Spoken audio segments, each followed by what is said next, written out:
Bueno, ante todo tengan muy buenas tardes. Empezamos dando la bienvenida, en este caso, a los ponentes y a los participantes al seminario Exposición Magistral de los Procesos Penales en Latinoamérica y en España. En otras palabras, también podría ser, digamos, exposición comparada de los modelos procesales penales latinoamericanos y españoles. En primer lugar, permítanme presentar al Fórum Internacional de Abogados.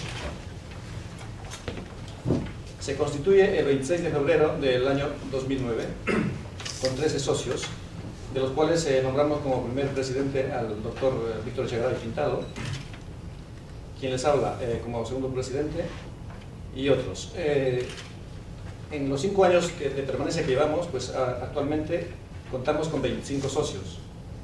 Y dentro de sus fines de la asociación, pues tenemos uno de los fines, que es justamente el primer evento que organizamos internacional, organizar seminarios, fórum, y otro también de los fines fundamentales es la asesoría jurídica gratuita, y actualmente el Fórum Internacional de Abogados brinda asesoría jurídica gratuita en el consulado peruano. Brindamos los 10 jueves, y asimismo también brindamos asesoría jurídica a través de la web, ya que llevamos trabajando durante 5 años y actualmente pues hemos tenido más de 2.000 consultas, digamos, de personas de todo el mundo. También permítanme presentar a mi actual junta directiva, que ha empezado el 22 de febrero del 2013 al 21 de febrero del 2015.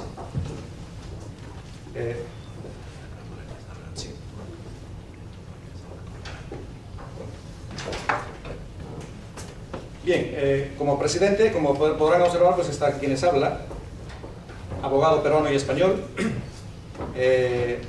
Como primer vicepresidente tenemos al doctor Bernardo Cacique Mozombite, abogado peruano por la Universidad Nacional Mayor de San Marcos y también abogado español. Luego tenemos al abogado Jorge Mosqueira Ricaldi, abogado por la Universidad San Antonio de Abad del Cusco y también abogado español. Luego tenemos a Berta Romero Rodríguez, secretaria, abogada por la Universidad de Barcelona y ha homologado su título español peruano por la Universidad San Martín de Porres. También tenemos a nuestro secretario, el señor Rodolfo Francisco Rojas Rivero, tesorero, María Marlene Becerra Escobedo, secretaria de Derechos Ciudadanos, es abogada por la Universidad de Barcelona. El señor Alex Mosqueira Ricaldis está en la Secretaría de Relaciones Institucionales, también abogado por la Universidad San Antonio de Abad del Cusco y abogado español. Cecilia Rabanal Loyola, secretaria de Cultura, abogada por la Universidad de Barcelona. Y César Vázquez Claudet, secretario de Proyección Social, abogado también peruano por la Universidad UPAO de Trujillo y homologado también aquí en la Universidad de Barcelona. Con esto pues es el grupo que llevamos trabajando y espero que marquemos un punto de partida y espero seguir trabajando con el ilustre magistrado Jorge Jiménez, digamos, de seguir haciendo los diferentes eventos. También permítanme presentar al doctor José Neira Flores, juez supremo de Perú, que está como ponente invitado en diferentes seminarios en la Escuela Judicial de Barcelona. Ayer estaba invitado en el Colegio de Abogados de Barcelona y mañana estará en la Universidad de Barcelona y luego también de Madrid.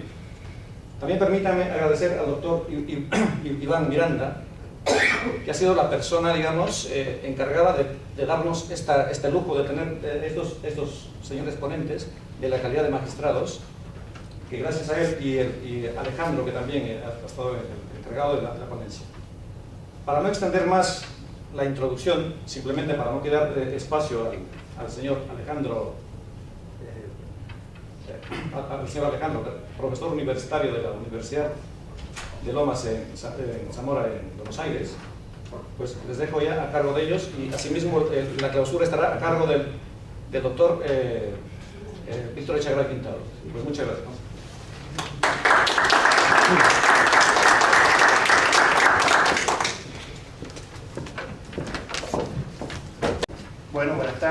todo, muchas gracias. Tengo también que agradecer al doctor Ademar Hurtado Fernández por sus palabras de recibimiento, la organización de este foro, de este espacio multicultural, multijurídico, conformado por los jueces latinoamericanos presentes y un juez español. Destaco la presencia de jueces ya en funciones de la promoción 64 de la Escuela Judicial. Mi única función es de moderador y administrar los tiempos. Tenemos bastante poco y no queda más que darle la palabra al primer ponente de la tarde, Manuel Iván Miranda Alcántara. Sobre él les tengo que decir que es juez superior de Lima, Perú, ha sido fiscal provincial en Pisco, Perú, es profesor de la Academia de la Magistratura, es decir, de la carrera judicial peruana, y es profesor tanto de posgrado como de posgrado de la Universidad Federico Villarreal, San Martín de Porres y la Universidad Garcilaso de la Vega. Le damos la palabra. Gracias.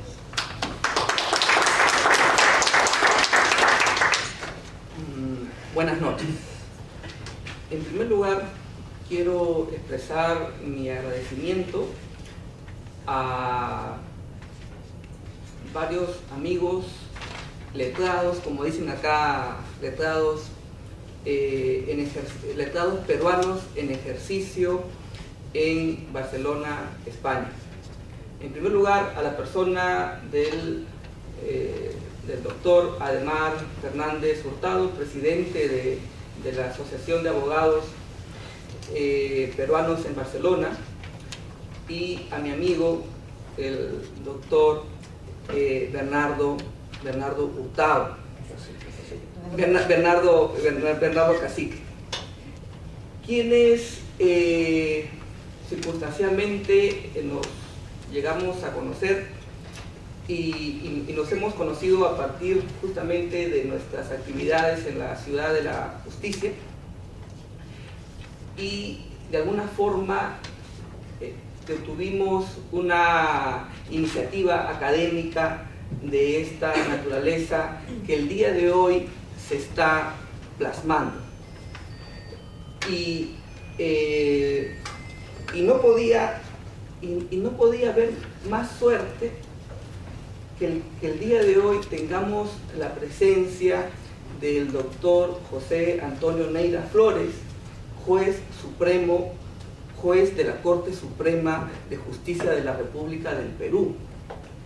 Y la verdad es que es una suerte y es una circunstancia, y le estamos muy agradecidos por su presencia, doctor, que el día de hoy nos ha dado una charla justamente sobre el modelo procesal peruano, invitado por la Escuela Judicial. Y ha accedido gratamente a estar con nosotros.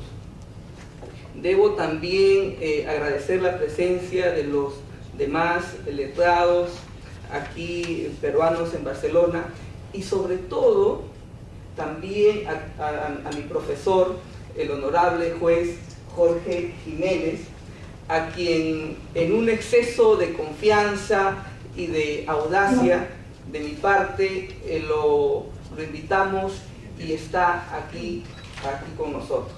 Por eso les pido un fuerte aplauso para el profesor Jorge Jiménez, honorable juez de España. Y también a mis compañeros de la Escuela Judicial, a mi amiga Carmen de Argentina, a mi amigo Alejandro también de Argentina, a mi amigo J. Carmen Vilches, el famoso juez mexicano, y agradecer también la presencia de las señoritas juezas de la 64 promoción de España, a quien el amigo Jorge Jiménez nos ha honrado con traerlas aquí en este auditorio. Muchas gracias.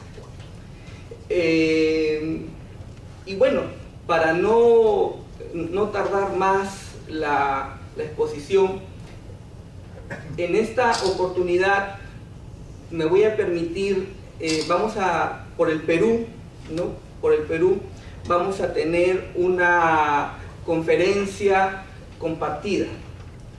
Quien habla va a hablar del modelo procesal peruano a partir del rol del Ministerio Público, del fiscal, y nuestro honrado profesor visitante va a hablar sobre la competencia jurisdiccional del modelo procesal peruano, porque él mejor que yo lo va a poder explicar.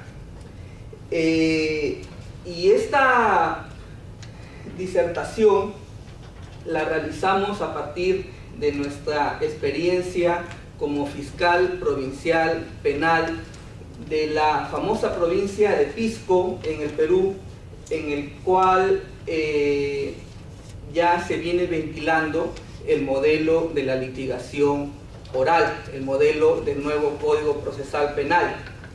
Y entonces voy a hablar del rol, de la función del fiscal molestoso, que bien decía el profesor Jorge Jiménez, que es la frase con la que me ha bautizado, ¿no? Yo soy el fiscal molestoso en la Escuela Judicial de España.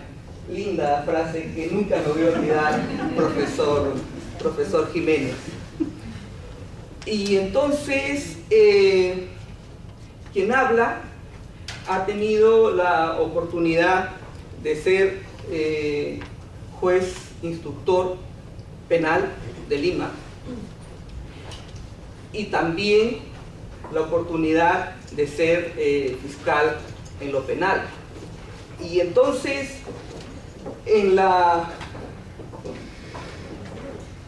ya está con nosotros el señor juez de Bolivia, que también es expositor en esta... De repente...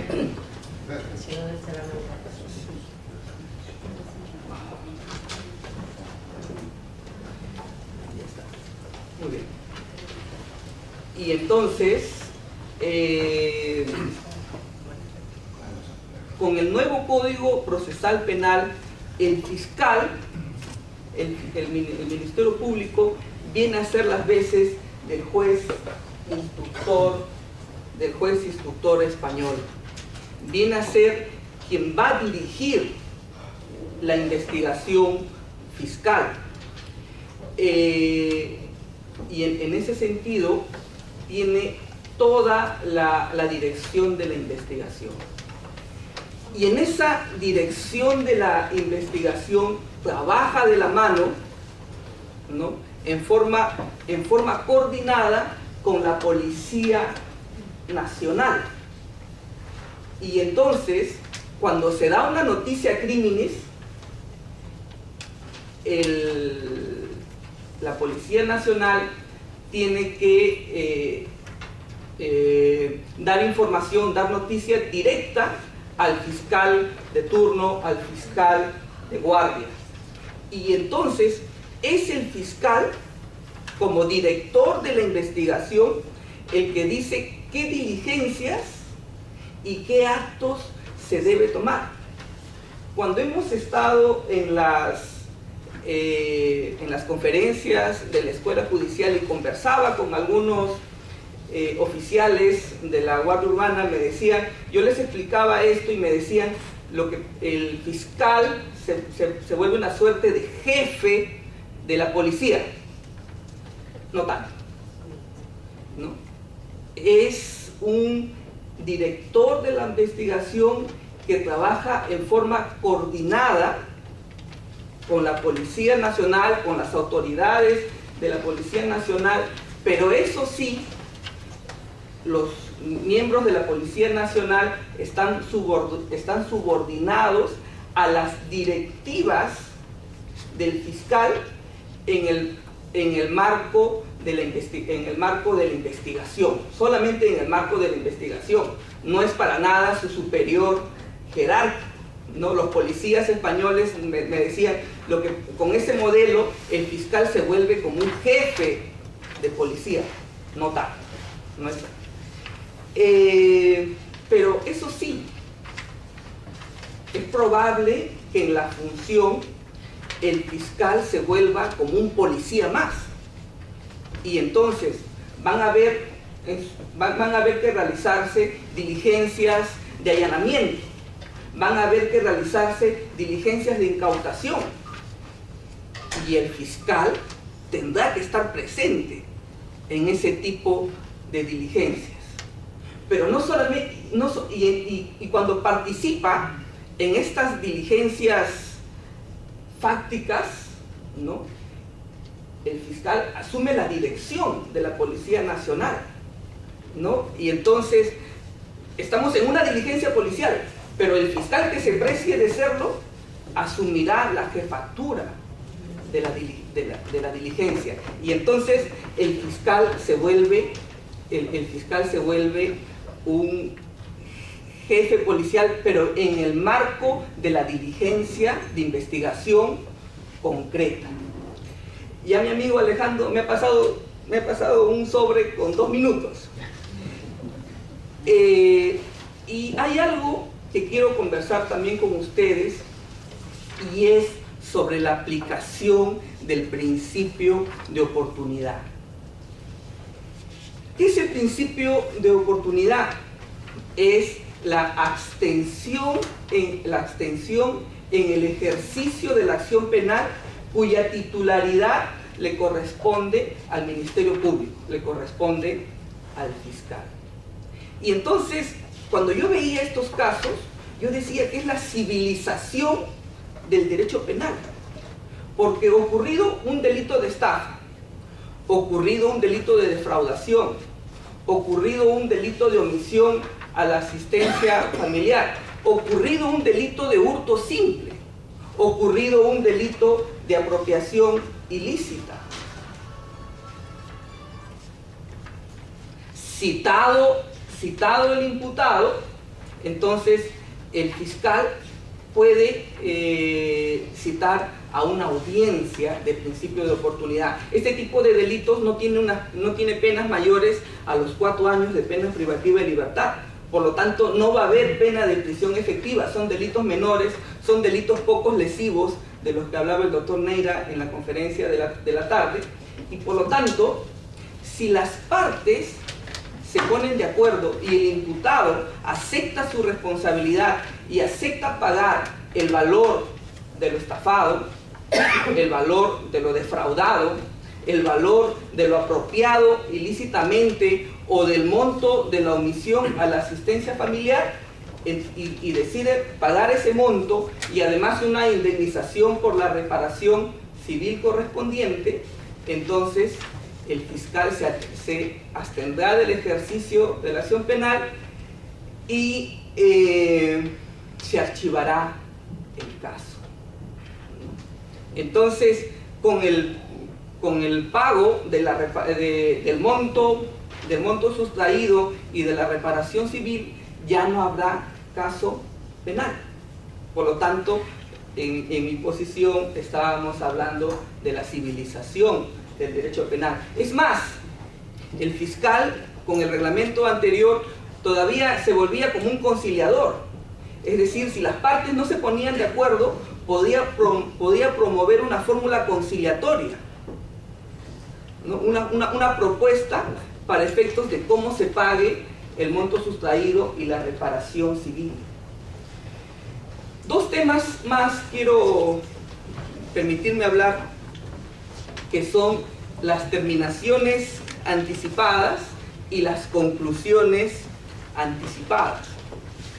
Las terminaciones anticipadas también es una facultad que se da entre el fiscal y el imputado hasta antes que se dé la acusación fiscal, para efectos de que si el imputado, asesorado debidamente por su abogado, su letrado, aparece que puede reconocer su responsabilidad penal.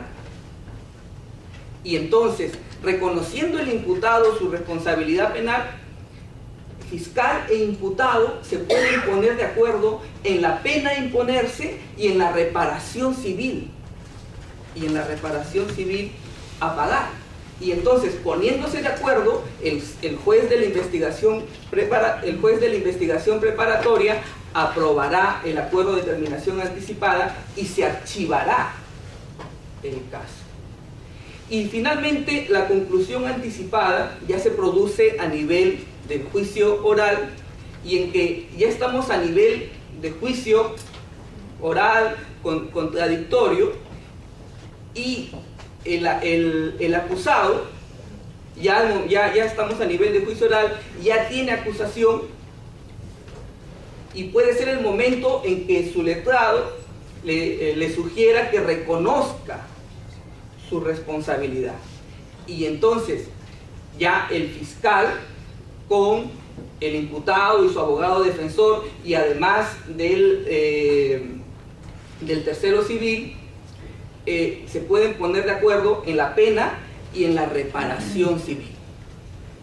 Y entonces eso pasa también a aprobación del juez de juicio oral, unipersonal o colegiado, y aprobado ya se archiva el caso también. Como ven, en este modelo de juicio oral se buscan mecanismos como el principio de oportunidad, como los acuerdos de terminación anticipada, los acuerdos de conclusión anticipada, de administrar justicia en la forma más eficiente y en la forma más breve posible. Ahora, no necesariamente para que con los beneficios salga en libertad el imputado. Puede hacer que también en los acuerdos de terminación anticipada o los de conclusión anticipada, el fiscal con el letrado se pongan de acuerdo en una pena de prisión efectiva, pero ya será más corta, ¿no? Ya será más favorable al imputado, y entonces ya será más fácil de que a la brevedad recobre su libertad. Muy bien, se me ha acabado el tiempo, le agradezco su atención. Muchas gracias.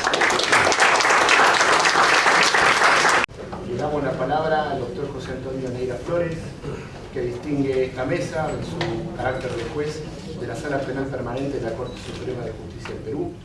Es profesor de Derecho Procesal Penal y Técnicas de Litigación Oral en las Universidades Nacionales de Mayor de San Marcos, San Martín de Porres, Pontífica Universidad Católica del Perú y la Academia de la Magistratura. Bien, muchas gracias. ¿Cuántos minutos tengo en primer lugar? ¿Cuántos minutos tengo? 15 minutos. Vamos a adecuarnos a ello. Muchas gracias, señor moderador. No puedo perder el tiempo, perdonen que utilice el término saludar a todos, me encantaría, pero al final, si desean, saludamos como los españoles a las mujeres, 2 besitos, a mí los hombres un abrazo. Cuando regrese a Perú me voy a quedar con esa costumbre, y las chicas la verdad no lo van a aceptar, porque el máximo es un besito en cada mejilla, y con cuidado, ¿no?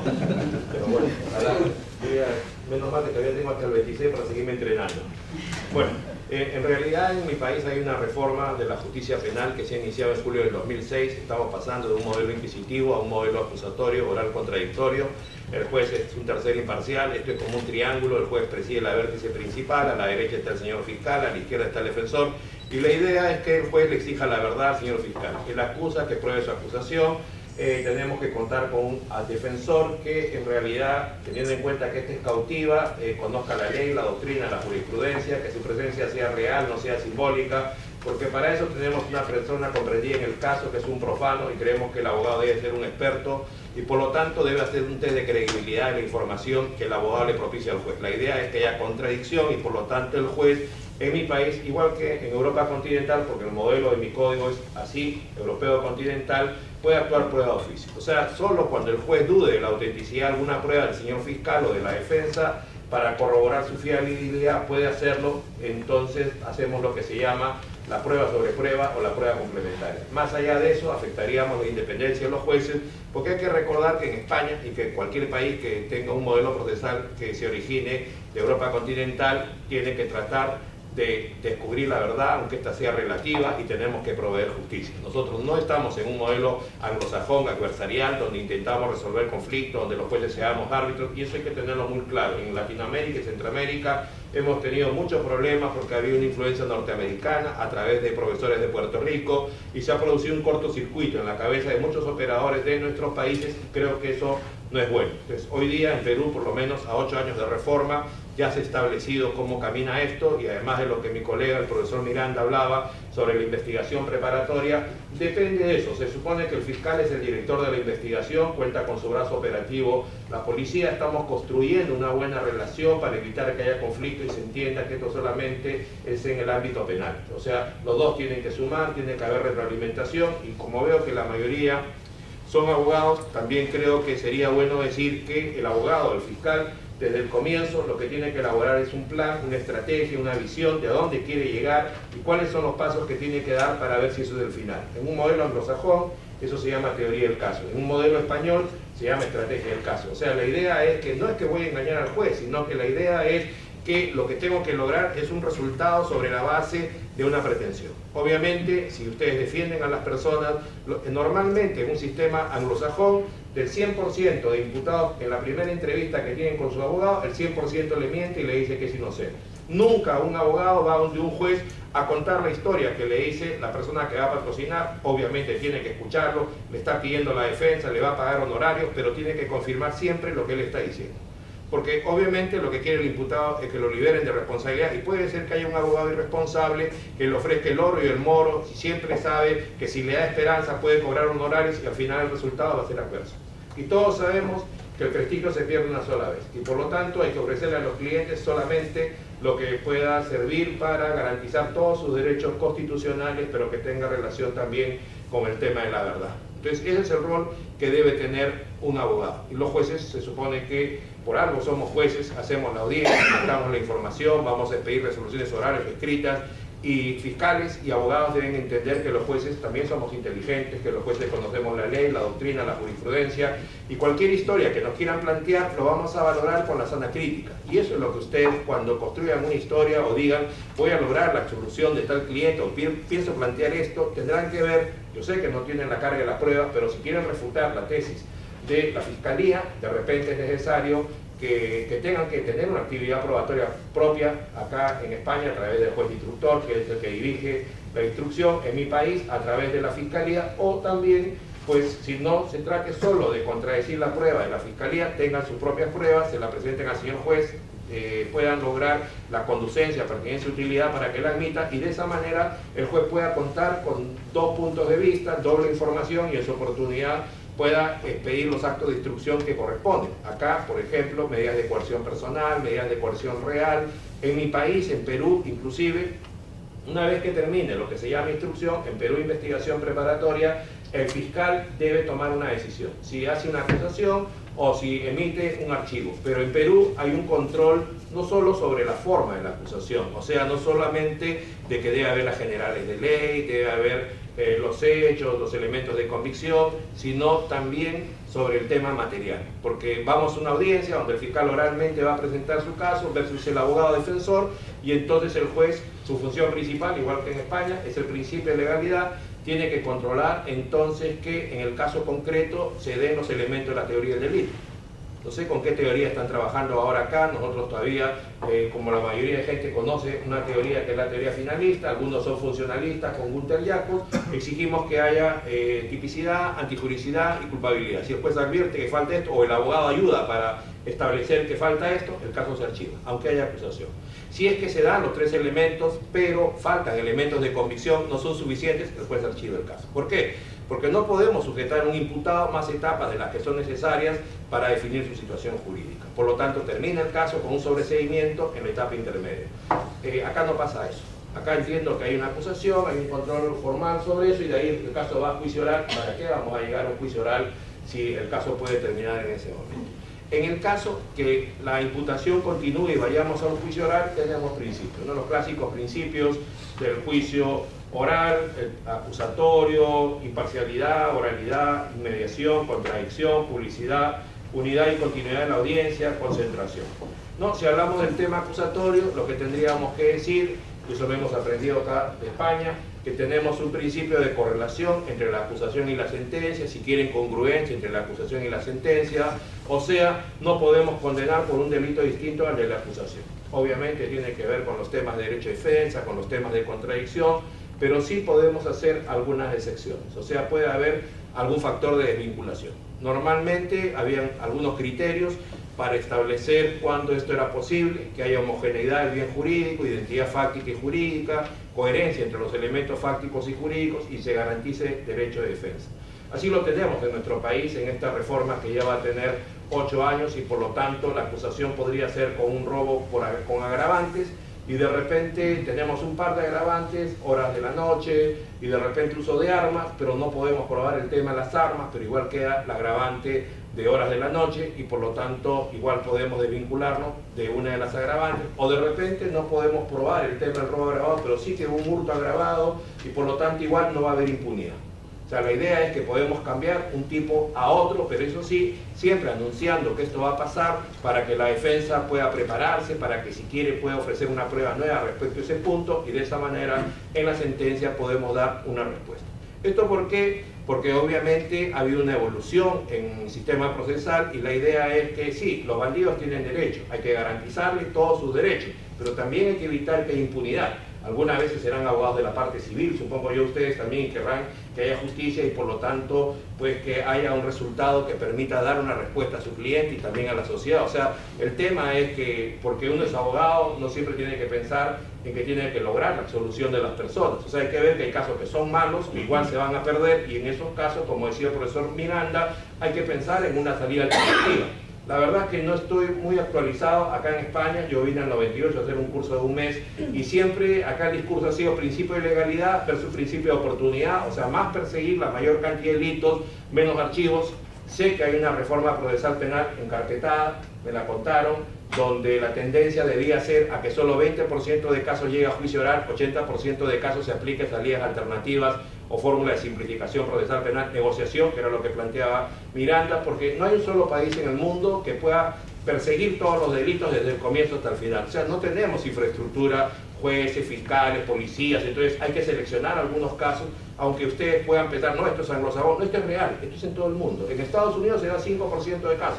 Pero acá, ¿acaso no pasa lo mismo? Acá, ¿acaso no, los del proceso no duran 4 o 5 años? En todos hay respuesta, hay prescripción de la acción penal, que creo yo que eso es importante. O sea, no hay que pensar en cuestiones demagógicas y hay que ver el tema de la realidad. Hoy España está en crisis, también hay que ver eso puede contribuir también a que haya una menos persecución penal y a que haya más impunidad y creo que habrá que pensar bien. Yo sé que es un tema cultural, es bien difícil poder cambiar esto, nosotros lo reconocemos, pero nosotros en Perú lo hemos tenido que hacer. Hoy día menos del 3% de casos llegan a juicio oral y no es porque haya impunidad.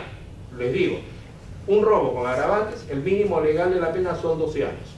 Si se acoge, si negocia con el fiscal durante la investigación preparatoria e instrucción, solo se le va a rebajar la sexta parte, solo 2 años, va a estar 10 años en la cárcel. Si ustedes conocieran una cárcel de Perú, se darían cuenta que un día es horrible. Multiplíquelo 10 por 365 días. Entonces, no es que haya impunidad, es que también hay que ver alguna forma que permita que el Estado pueda encargarse de perseguir otra clase de delitos y entonces la idea es que a cambio vamos a tener tiempo, porque acá, gracias a esa negociación, se va a evitar de que haya etapa intermedia, se va a evitar que haya juicio oral, se va a evitar que haya apelación, se va a evitar que haya casación y todos esos recursos del Estado se van a invertir para atender otros casos. O sea, tenemos que pensar así también, porque además no es una cosa que los jueces lo vamos a imponer ni los fiscales, depende del imputado y su abogado.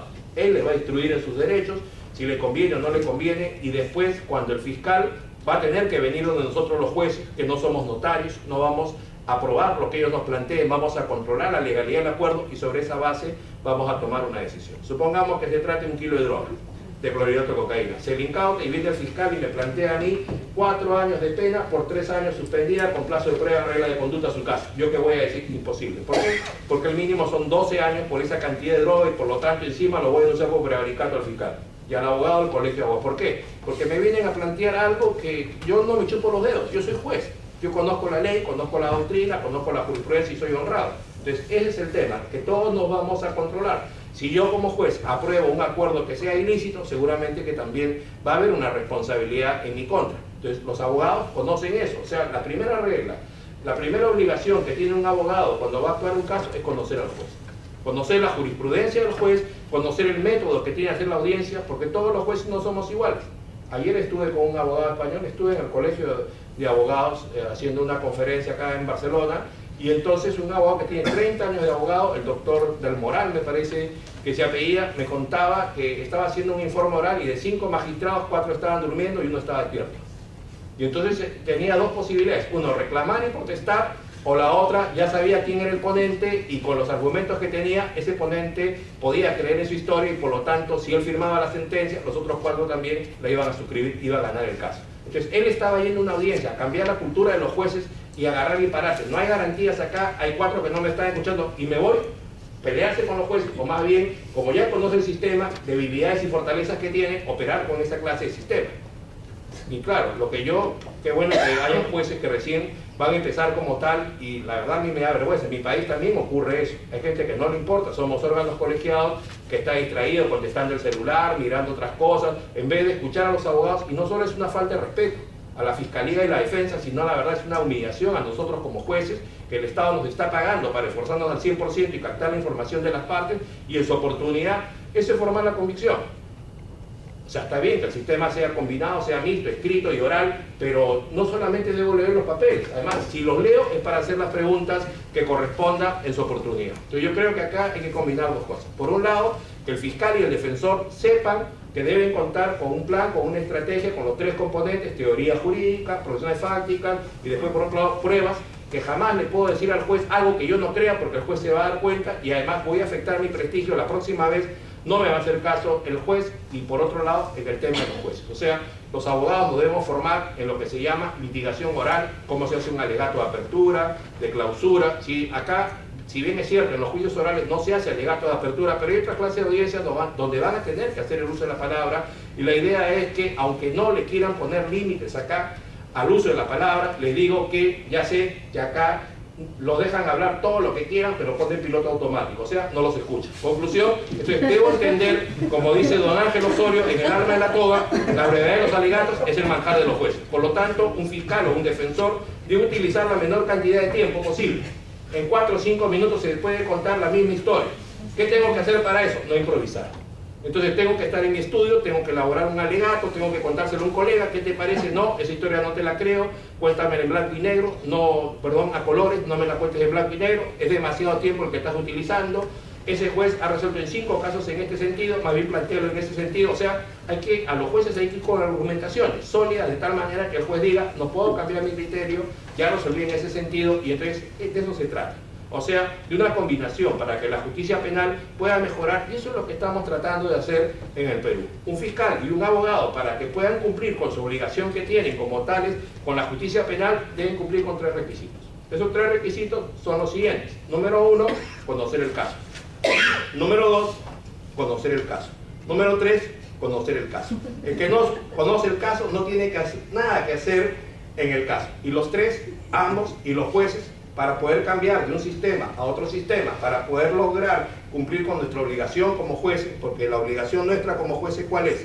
Es hacer las audiencias, captar la información y en su oportunidad expedir las resoluciones orales o escritas. ¿Quiénes son los responsables de los tiempos? Los jueces. De nosotros depende la duración de las audiencias o no. ¿Hay obligación de nosotros los jueces de aceptar cualquier prueba que las partes presenten? No, ¿por qué? Porque los jueces más bien tenemos la obligación de controlar la admisibilidad de las pruebas, ver el tema de la pertinencia, conducencia, utilidad, y por eso ustedes abogados como fiscales o como defensores tienen que preocuparse mucho de eso. ¿Qué tenemos que hacer para mejorar todos? Identificar buenas prácticas, identificar malas prácticas, buenas prácticas para repetirlas, malas prácticas para eliminarlas.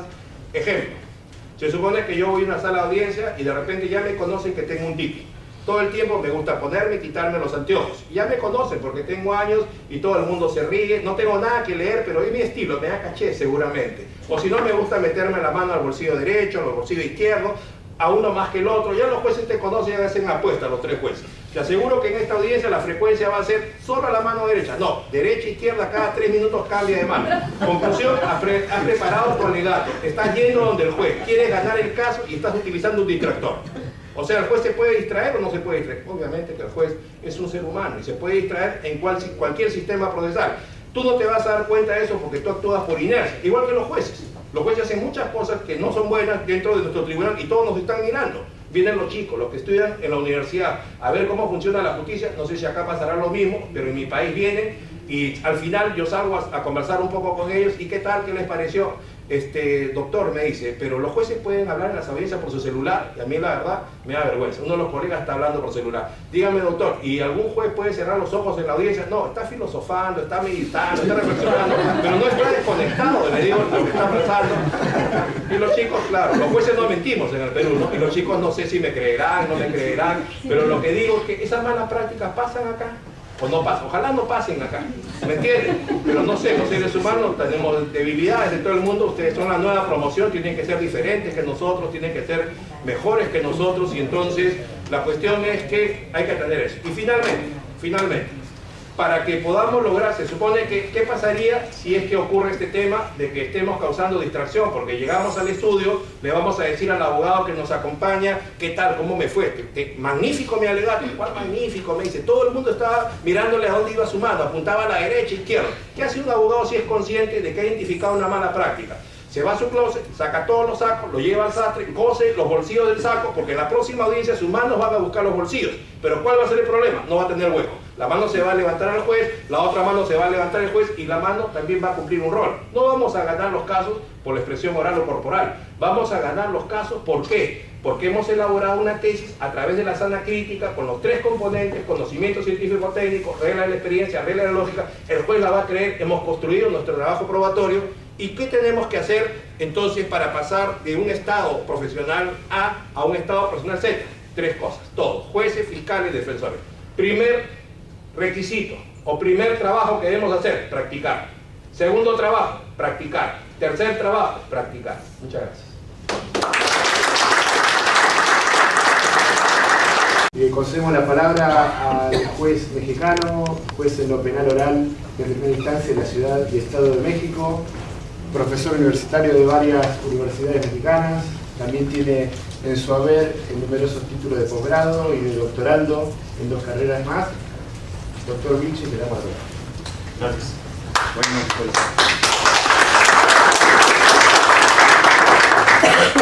quiero agradecer a los ponentes que me han antecedido y también a los demás acompañantes que también van a exponer su tema en esta tarde.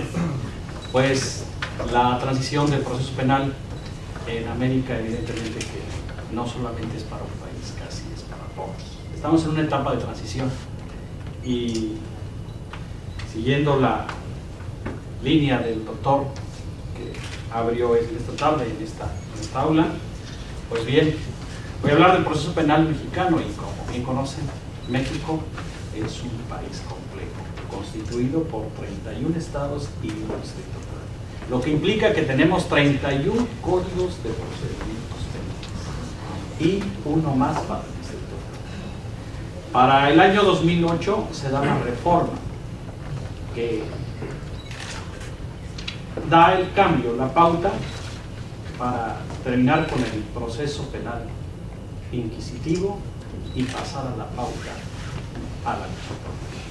El paquete fue duro cuando en un inicio estos cambios debieran haberse hecho en programas para preparar en las universidades y después entrar a la práctica.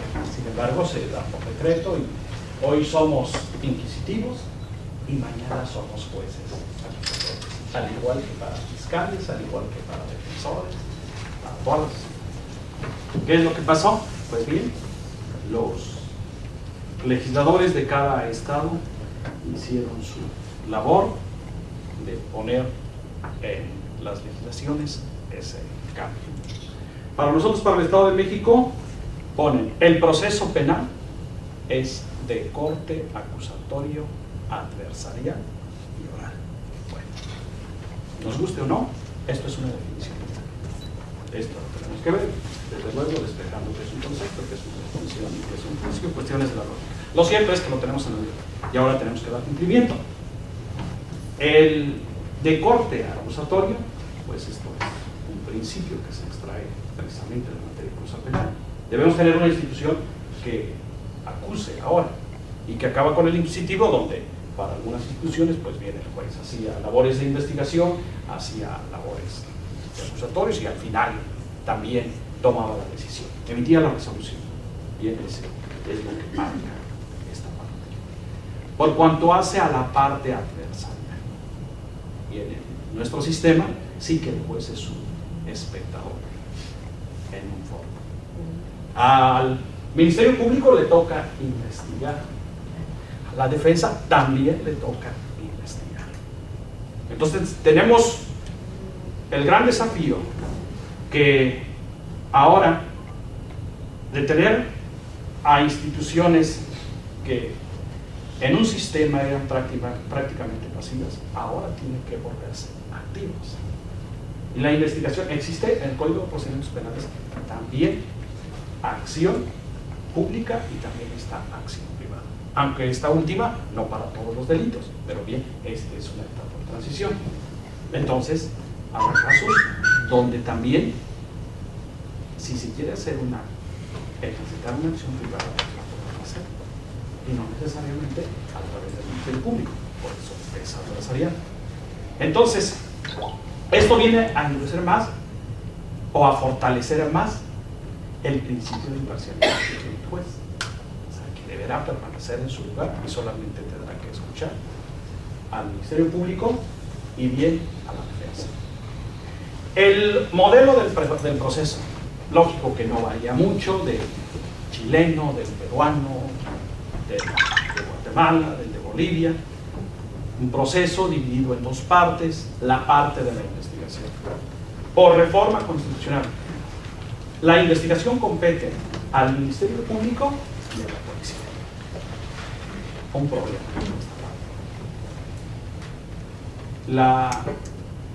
Nuestras policías en México no están preparados para llevar a cabo una investigación. Imagínense un hecho delictuoso de fraude cometido por empresas. Hoy todas las operaciones se llevan a cabo a través de internet, a través de ordenadores, y un policía que tiene primaria o secundaria y que no sabe operar estos sistemas, pues simplemente que tendremos problemas de investigación. Ahora, el proceso penal es un sistema que para que sea, ya no le digo eficaz, para que sea eficiente, nada más que se tiene que hacer lo que dice la ley. No basta con que el juez sepa operar un sistema. También necesitamos que el fiscal cumpla su función. Y también necesitamos que la defensa cumpla su función. Si no se tienen estos elementos capacitados, lógicamente que el sistema no va a funcionar. Imagínense un vehículo que tiene 4 ruedas, si uno está ponchado, pues el vehículo no camina. Entonces, como jueces, tenemos terminaciones nerviosas y nos aterra ver que un proceso va a terminar de la forma que uno quisiera. Sin embargo, tenemos roles, cumplimos nuestra función y desde luego eso también nos preocupa. Por eso algunos por ahí van a escuchar o verán en los medios informativos que en México tenemos opiniones que dicen que vendrá una contrarreforma. Bueno, pues son medios de comunicación, hay que darle también su espacio, pero si vemos las causas del proceso penal acusatorio, pues sabemos de antemano que no son las que pusieron en la exposición de motivos que hizo el legislador, corrupción, transparencia, no es cierto. Solamente hay causas que son meramente para marcar un sistema económico. ¿Qué pasó en México? Pues tenemos una dependencia económica al Fondo Monetario Internacional y al Banco Mundial. Entonces, basta checar el consenso de Washington, el punto número 10, 12, y ahí están las causas.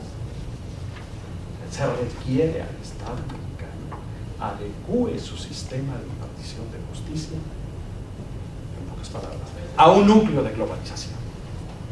Porque no es posible que los factores económicos caminen de una manera y el factor político se quiere apartar. Entonces los sistemas tienen que caminar también a la par. También tiene influencia el aspecto cultural, el aspecto social.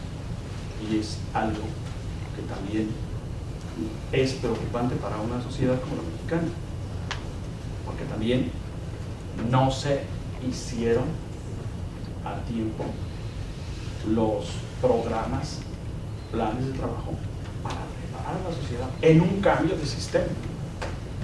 Únicamente se llevó a cabo la reforma y ahora, como lo dije, somos jueces de un sistema inquisitivo y ahora somos jueces de un sistema acusatorio y aguas.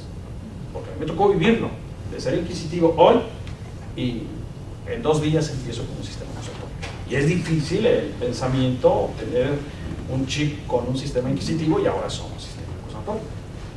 Eso es lo que pasa. Me voy a enfocar propiamente a lo que es la investigación. Esta investigación, como decía, corresponde al Ministerio Público y a la Defensa. Pero, ¿qué es lo que está pasando?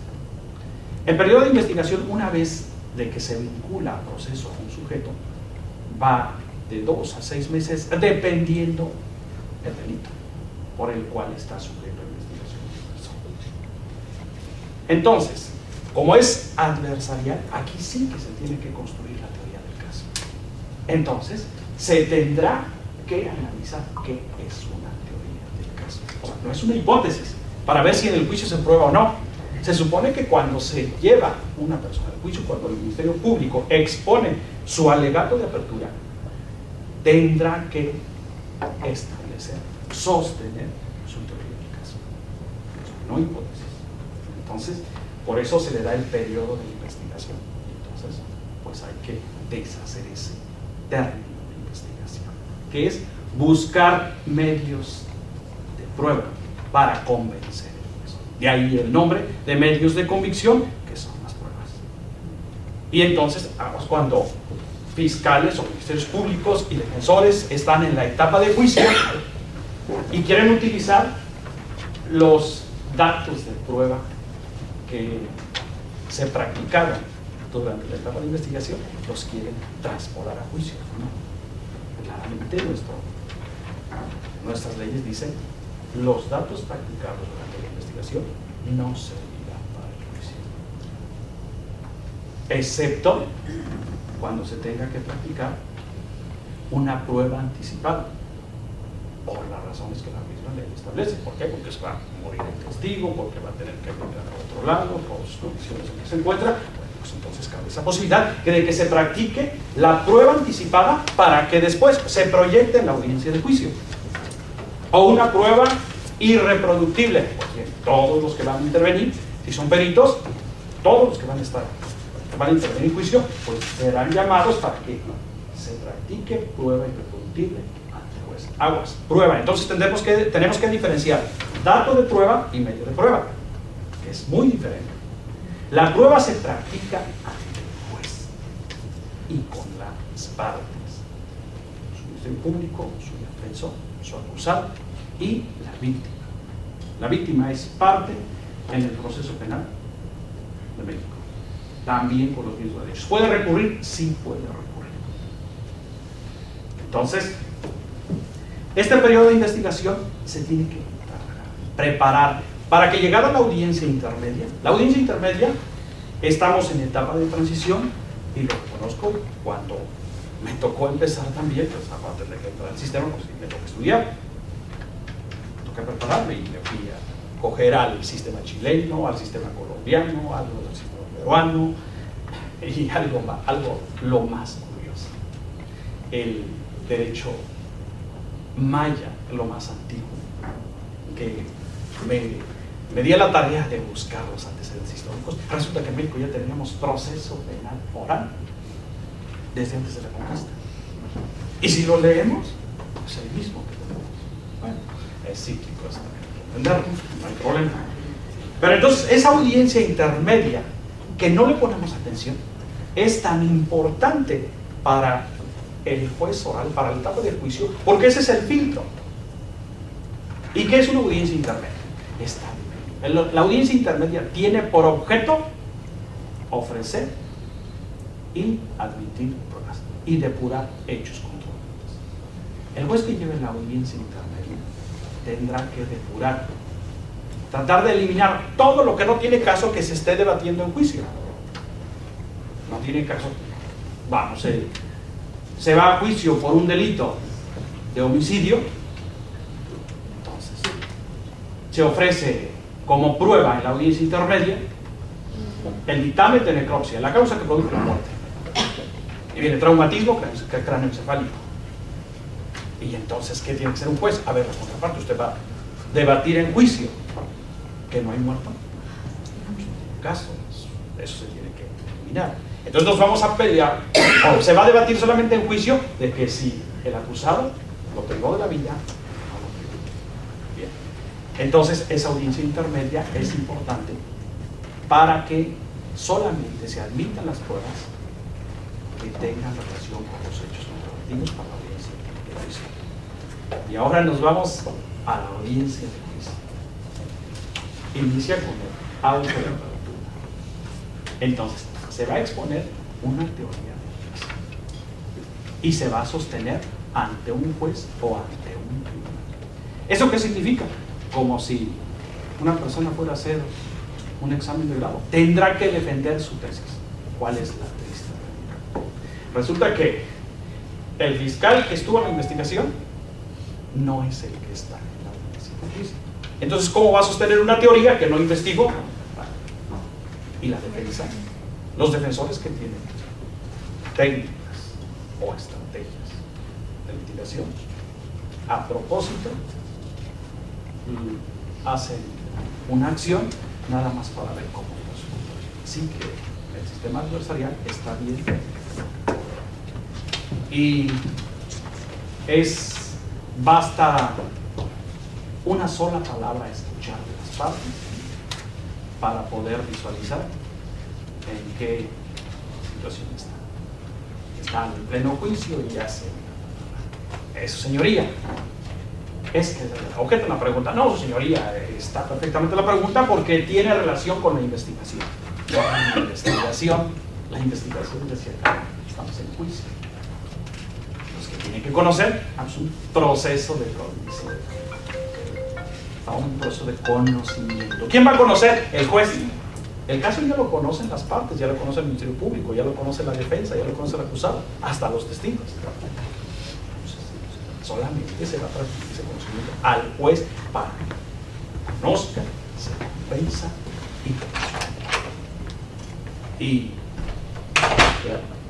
y pudiéramos hablar muchas cosas del proceso penal acusatorio, tan bonito, me encanta, las técnicas de los interrogatorios, diferente a una declaración, a una entrevista, a un interrogatorio. Se supone que el interrogatorio es la información que se extrae entre pues, y las partes, ahí en medio.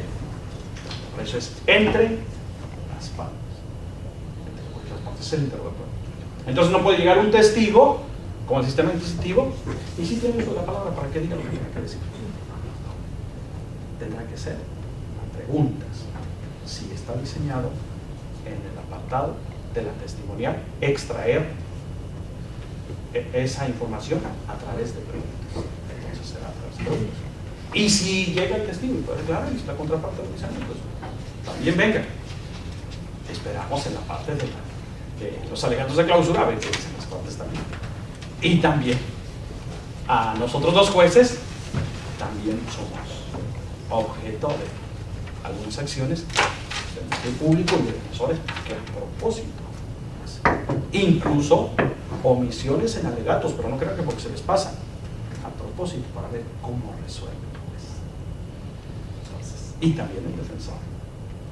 Y muchas cuestiones se empiezan a analizar la acción, la tipicidad, la anticucidad y la culpabilidad y la dejan abierta, señor juez. Pero el juez tendrá que hacer. Muy bien, esa preocupación. Como también nos han comentado, hay un proyecto de reforma en España, seguramente por problemas de un sistema económico, de un sistema político, pues se van a tomar las decisiones en su momento. Y desde luego que esto no solamente será preocupante para España, sino también todos los latinoamericanos, americanos, como los que ahora nos encontramos aquí. Gracias.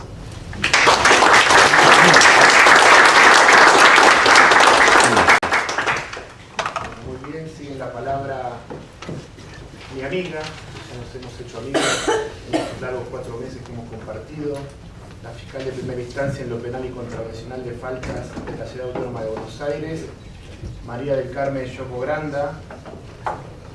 Tiene un magíster, 8 títulos de posgrado, es mediadora, ha ejercido la profesión de la abogacía, ejerce la jurisdicción más noble de la Argentina porque la Ciudad Autónoma de Buenos Aires tiene una creación autonómica a partir de la reforma del año 1994 y la justicia de esta ciudad aparece en el año 1998.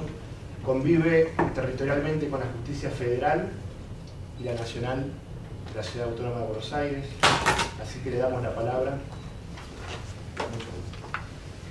No, bueno, me parece que no voy a escuchar. Este no va, este va. Ya va. Igual vamos a escuchar. Bueno, ya mi amigo me ha expuesto el de la esquizofrenia de la que vengo, ¿no? La Ciudad de Buenos Aires, así las cosas, tiene justicia desde 1998 y coexiste también dentro de la Ciudad de Buenos Aires la justicia nacional y la justicia federal, que de sistema acusatorio esta no tiene nada, la federal todavía, ¿sí? Bueno, nosotros venimos de otra esquizofrenia también, con una tradición codificada y con una constitución prácticamente copiada de la de Estados Unidos. Con lo cual, el favor tampoco me lo pusiste. Se puede poner, ¿eh?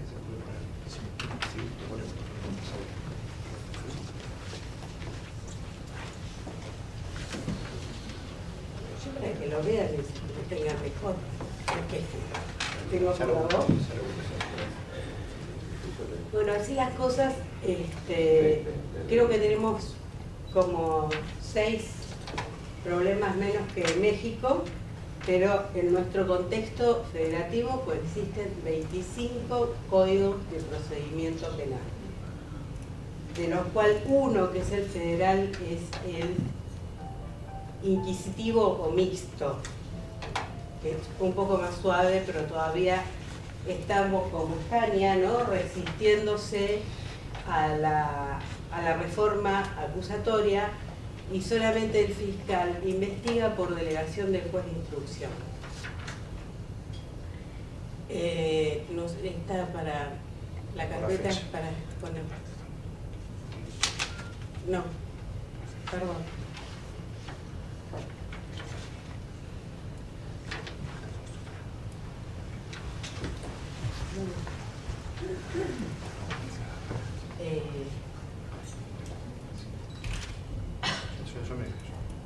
Bueno, que me sigan. Todos estos ordenamientos jurídicos, por supuesto, se basan en una constitución. La Constitución Nacional, ya en nuestro artículo 118, habla de la acusación y habla de un jurado de enjuiciamiento que nosotros todavía nos debemos y que, por ejemplo, se está proyectando en la provincia de Córdoba. Eso ya lo dije.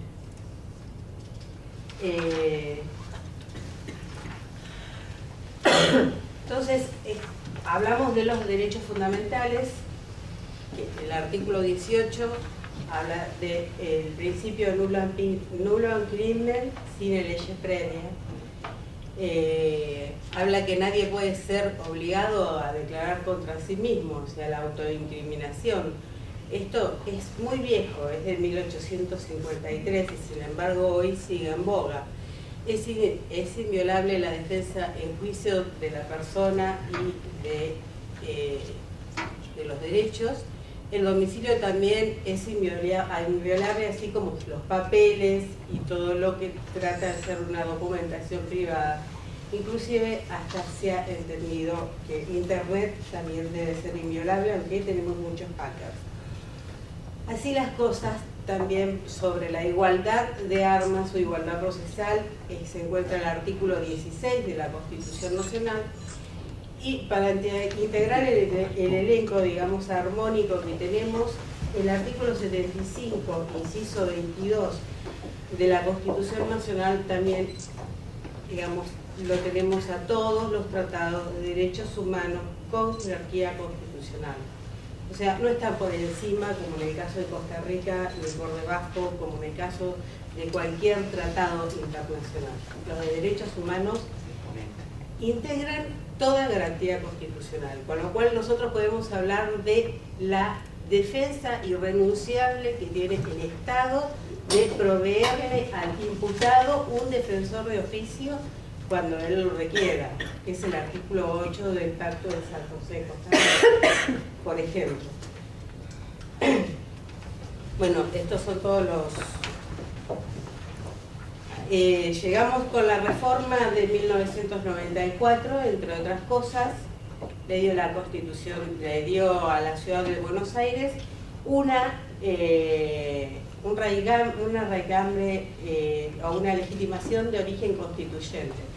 Pese a esto, todavía son arduas las luchas que tenemos con las otras justicias, porque nos transfieren competencias, pero no nos transfieren presupuesto. Y eso, por supuesto, que va en detrimento personal de cada uno de los operadores del sistema. Entonces, el artículo 129 nos habla de la Ciudad de Buenos Aires, tiene un régimen de gobierno autónomo con facultades propias de legislación y jurisdicción. En 1996 aparece la Constitución de la Ciudad de Buenos Aires. El artículo 10 del mismo vuelve a, digamos, a reproducir todos los derechos y garantías de la Constitución Nacional, porque ninguna provincia, ¿sí? La Ciudad de Buenos Aires es como si fuese otra provincia, más allá del nomen iuris, puede modificar el piso de la Constitución Nacional. Siempre la tiene que subir, nunca modificar en lo que se trate de derechos y garantías. Así las cosas, llegamos al artículo 13 de la Constitución de la Ciudad, que más o menos voy a repetir los mismos principios que han repetido mis colegas. Garantiza la libertad de sus habitantes, parte inviolable de la dignidad de la persona, los funcionarios se atienden estrictamente a las siguientes reglas. Nadie puede ser privado de su libertad sin una orden fundada emanada de la autoridad judicial competente, salvo flagrante delito con inmediata comunicación al juez de garantías. Esto lo voy a hacer porque hasta ahora nadie lo ha dicho. El sistema es acusatorio, doble instancia, inmediatez, publicidad e imparcialidad son nulos los actos que vulneren las garantías procesales y todas las pruebas que se hubieran obtenido como resultado de los mismos, o sea, la prueba obtenida del fruto del árbol envenenado. Se prohíben las declaraciones de detenidos en comisaría, el allanamiento de domicilio, las escuchas telefónicas, el secuestro de papeles y correspondencias o información personal almacenada solo puede ser requerida por orden del juez competente, y este juez competente también va a ser el juez de garantía. No radica de la Ciudad Autónoma de Buenos Aires peligrosidad sin delito, o sea que el legislador legisle delitos de peligro en abstracto o cualquier manifestación de derecho de acto. Así llegamos al elenco estable del artículo 107 del Poder Judicial de la Ciudad, que está compuesto por un Tribunal Superior de Justicia, el Consejo de la Magistratura y los demás tribunales que establezcan la ley. Y el Ministerio Público. El Ministerio Público integra el Poder Judicial. En este momento tenemos dos fueros, el contencioso administrativo y tributario, y el penal contravencional y de faltas. Bueno, ¿cuáles son las funciones del Ministerio Público? O sea, yo soy la que trabaja, ¿sí? La hormiguita laburadora soy yo. El Ministerio Público tiene autonomía funcional y autarquía dentro del Poder Judicial. Está a cargo de un fiscal general, un defensor general y un asesor tutelar de menores, tutelar y de menores y ausentes, ¿sí? Entonces, así como la división de los tres poderes, también seguimos en la misma tesitura. Está quien acusa, quien defiende, y quien defiende también los intereses de los menores o incapaces. ¿Cuál es la función del Ministerio Público? Bueno, promover la actuación de la justicia en defensa de la legalidad. Esto es tradicional. Los intereses generales de la sociedad conforme a los principios de unidad y actuación y dependencia jerárquica, velar por la normal prestación del servicio de justicia y procurar ante los tribunales de la satisfacción del interés social y dirigir a la policía judicial. Por supuesto, el fuero en lo penal, contravencional y de falta, porque el otro no tiene relación con la policía. El Código Procesal Penal de la ciudad, que es la ley 2303, justamente y causa bastante extrañeza, ¿no? Que lo haya escuchado a Perú hablar del 2006, ahora yo voy a hablar del 2007, y México no me dijo, pero por ahí tiene que andar, ¿no? Y esto es una movida que ha hecho el Centro de Estudio de Justicias para las Américas, porque nos ha visto que se nos llenaban de papeles los edificios, justamente, y razonabilidad del plazo no había, y lo único que había era peso en edificio y no emisión de justicia. Entonces, demasiadas cosas yo no voy a aportar con respecto al sistema acusatorio. El artículo primero de este código es muy interesante porque nos explica que el código es un reglamento de la Constitución, ¿sí? Los tratados nacionales y los derechos humanos ratificados por la República Argentina.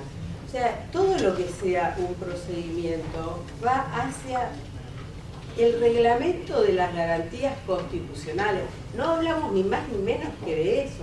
Y eso no es poco importante, es muy importante. Voy a hablar del ejercicio de la acción. ¿Quién lo tiene a cargo? Por supuesto, lo tiene el Ministerio Público Fiscal, que se la pasa con el teléfono en la mano, escuchando a la policía todo lo que le va diciendo y explicándole todo lo que tiene que hacer. Tiene a cargo de la instrucción, en ella debe reunir todas las pruebas necesarias para quebrantar el estado de inocencia, porque ya superamos al principio, superamos a la presunción del supuesto imputado del delito, ¿no? Dirige la policía judicial y, producido un hecho delictual, puede tener al supuesto imputado privado de su libertad nada más que 24 horas, pero con noticia al juez de garantías, que por turno corresponda, y a la defensa, que en ningún momento del caso se le va a vedar acceder a hablar con imputado o retasear algún tipo de prueba. No, digamos, todas las cartas sobre la mesa. Y si querés, me las podés rebatir. Y si querés, podemos llegar a un acuerdo, sin necesidad de utilizar o molestar al juez. Bueno, ya está, ya terminó. Una vez reunida la prueba, sí, no se va a solicitar ninguna medida cautelar, esto es, si no se va a solicitar una prisión preventiva, se le establece la soltura y se le informa al juez de garantías y se sigue investigando la causa. La instrucción penal preparatoria tiene un plazo de prescripción de 3 meses. En 3 meses tenemos que tener toda la prueba lista, el requerimiento de juicio, realizado, digamos, la intimación de los hechos al imputado, todo el expediente, para llevárselo al juez de garantías, que es el que va a ser el que va a revisar la prueba. Vuelvo a reiterar lo que han dicho mis colegas. Revisa la prueba, ¿para qué? Para, una vez terminado esa etapa, si no se produce un avenimiento, esto es un juicio abreviado, si no se produce una suspensión de juicio a prueba, es una probation, los penalistas lo escuchamos de esta forma, entonces en ese acto vamos a requerir de juicio y el mismo juez de garantía va a sortear a otro juez y le va a llegar el expediente así, como envuelto en un papel celofán con todas las seguridades del caso, porque tiene que llegar al juicio absolutamente impoluto, sin haberse contaminado con nada de lo que va a escuchar en la audiencia de debate que se va a realizar, ¿sí? Tiene que ir totalmente ignorante de la causa. Ese es el juez que va a resolver la sentencia, la va a resolver una vez que terminen los alegatos y en el acto va a dictar sentencia. ¿Cómo hacemos con todo eso? No sé, pero lo hacemos. Existe también el expediente electrónico y no sé si me olvido de algo más, pero sería reiterar lo que han dicho mis colegas, que como son jueces, y lo dijo el doctor Vilches, dice, nosotros somos expectantes. Bueno, agradecemos.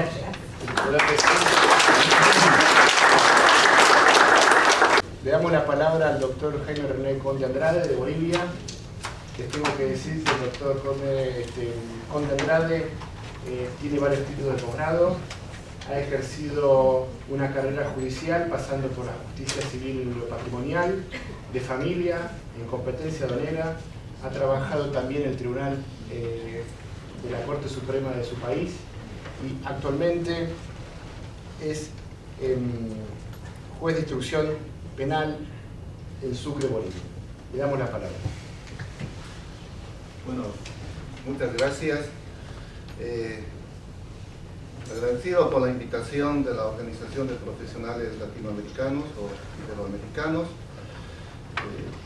Me complace escuchar como alegría para Bolivia que no está tan complicado el procedimiento penal como con el mayor respeto a México, a Argentina, con 30 y tantos códigos de procedimiento, o Argentina 20 y tantos. Bolivia está organizado políticamente por 9 departamentos y gracias a Dios tenemos un solo código de procedimiento penal. Un solo código de procedimiento penal que hoy en día tiene el sistema acusatorio oral con los principios que ya lo señaló muy puntualmente el doctor Neira, igual que Perú, la oralidad, la publicidad, la concentración, la inmediación y ello. Permítanme hacer consulta de unos breves apuntes para la memoria es frágil, empezando con una breve reseña histórica del Código de Procedimiento Penal boliviano. Decirles que Bolivia logró su independencia el 6 de agosto de 1825, en la que inmediatamente, en aplicación a las leyes de las Cortes españolas, el 9 de octubre de 1812 y demás decretos expedidos, se organizó los códigos civiles y penales, que fue ratificado mediante ley procedimental en fecha 8 de enero de 1827, es decir, a los meses de la independencia de Bolivia. Posteriormente, en 1832, el mariscal Andrés de Santa Cruz dictó un cuerpo de leyes denominadas Código de Procederes Santa Cruz, que tuvo una vigencia por lo menos de 80 años. Hasta llegar a 1999, pasando por los códigos de facto de Banzer, que duró una cosa de 27 años, pero llegamos a 1999, en la que se promulga el 31 de mayo con el rótulo del nuevo Código de Procedimiento Penal. El nuevo Código de Procedimiento Penal que rompe, sepulta el sistema inquisitivo. Hasta ese entonces seguíamos como España con el juez investigador y teniendo como un invitado, con el mayor respeto a la autoridad fiscal, un invitado que no era como hoy en día, que está el tercero imparcial que dice el doctor Neira. Tenemos ahí al fiscal, la defensa y el tercero imparcial del juez. En el sistema inquisitivo estaba al lado del juez, el fiscal. Pero hoy en día, bueno, se cortó eso y ahora estamos en ese sistema acusatorio donde defensa y acusador tienen ambos la igualdad de armas. Rescatar que en el modelo procesal penal boliviano se garantiza los derechos y garantías constitucionales señalados en nuestra Carta Magna desde 1993, la anterior Constitución ratificada en 2009 con este nuevo gobierno que ratifica todos los derechos y garantías, manifestamos que no son limitativos las garantías constitucionales señaladas en la Carta Magna, sino simplemente enunciativas. El Código de Procedimiento Penal regula con la amplitud necesaria todas las garantías que limitan el ejercicio del poder penal estatal. Igualmente establece que las garantías constitucionales y principios enumerados en el Código deben ser siempre utilizados como fundamento de toda interpretación y observancia obligatoria en todo procedimiento.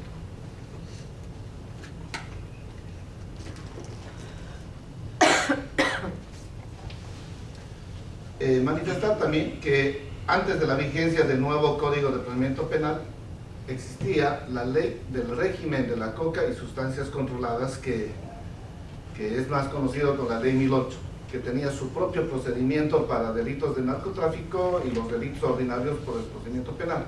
Este nuevo Código de Procedimiento Penal unifica los sistemas y de tal suerte hoy en día delito ordinario o tráfico de sustancias controladas lleva el mismo procedimiento.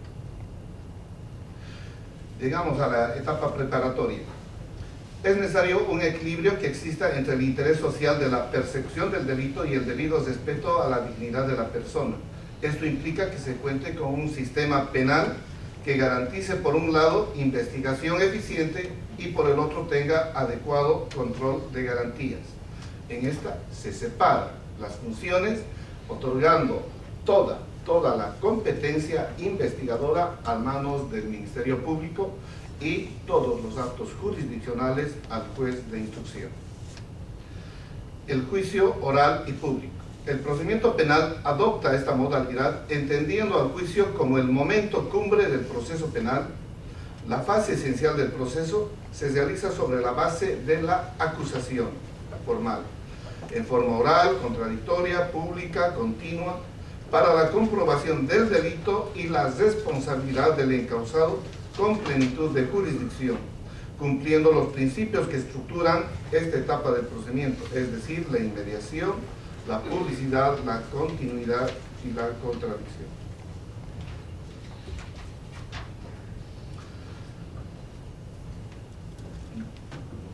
Deben conocer, o permítanme hacerles conocer, que en el Código de Procedimiento Penal boliviano, la estructura de los tribunales está de juez de instrucción penal, es la primera fase, se encarga de toda la etapa de la instrucción, hasta que el fiscal haga llegar el requerimiento acusatorio público, para que en la fase de la etapa conclusiva, lo llamamos así, se sanee la prueba, se liberen, se tramiten los incidentes y las excepciones, y reitero, saneado la prueba, se pasa al tribunal de sentencia. Tribunal de sentencia que está conformado por un juez técnico, por 2 jueces técnicos y 3 jueces ciudadanos, llamado Tribunal Escalino. Entonces, este tribunal de sentencia, quien emite la sentencia y resuelto dicha sentencia, es apelable ante la Corte Superior de cada distrito judicial. Tenemos 9 distritos judiciales por departamento y también es recusible el recurso de casación. No todos los procesos llegan a esa instancia de la casación, como tampoco a la apelación. En el caso que ya lo decían los doctor Iván Miranda, el acuerdo anticipado, si no me equivoco, En Bolivia lo llamamos el procedimiento abreviado, es decir, el imputado, asistido de su abogado y el Ministerio Público acuerdan la pena a imponerse cumpliendo 3 requisitos: admitiendo el hecho, reconociendo su culpabilidad y renunciando al juicio oral. Y lógicamente, si se allana a esa acusación, si se allana a esa culpabilidad, entonces lógicamente el Ministerio Público opta por una pena mínima. En los delitos de robo agravado, que va de 4 a 10 años, en la mayor parte, en los años que llevo, siempre el Ministerio Público ha pedido que se imponga la pena de 4 años. Y con los beneficios del sistema penitenciario, el ciudadano está saliendo del pie al año, porque son 2/3 partes, 2 por 1, y como ustedes ya conocen. Entonces eso se encarga el Tribunal de Sentencia. El procedimiento abreviado, reitero, está a cargo del juez de instrucción penal. Y como es un acuerdo, en los años que llevo, muy rara vez han sido apelados. No sé, apenas un caso conozco que fue la víctima quien apeló, pero en la mayor parte se ejecutoria en la etapa del juez de instrucción. El Código de Procedimiento Penal implementa la diversidad cultural. En concordancia con la reforma constitucional desde el 94, ratificado en 2009, proclamó la naturaleza multiétnica de mi país y la pluriculturalidad. El Código de Procedimiento Penal reconoce a las comunidades indígenas a la sujeción a su derecho consuetudinario, a su derecho comunitario, como otros los llaman, a su justicia comunitaria, otorgando plena vigencia a las soluciones alternativas a las que hayan arribado, sin más limitaciones que las impuestas en la Constitución Política del Estado. Hace 3 años atrás ha salido una ley porque existía una colisión de leyes en la que había comunidades campesinas indígenas que preferían aplicar, con el perdón de la palabra, de acuerdo a la cara del acusado, someterle a su justicia ordinaria, o si preferían, remitírselo a la justicia ordinaria. Entonces les digo que hace 3 años salió una ley que se llama la Ley de Deslinde Jurisdiccional, en la que establece qué delitos o faltas puede conocer la justicia comunitaria y qué delitos la justicia ordinaria, principalmente aquellos que afecten la vida humana, la justicia ordinaria, delitos de narcotráfico, delitos tributarios, aduaneros y otros. O sea, en otras palabras, las cosas grandes no debe tocar la justicia comunitaria.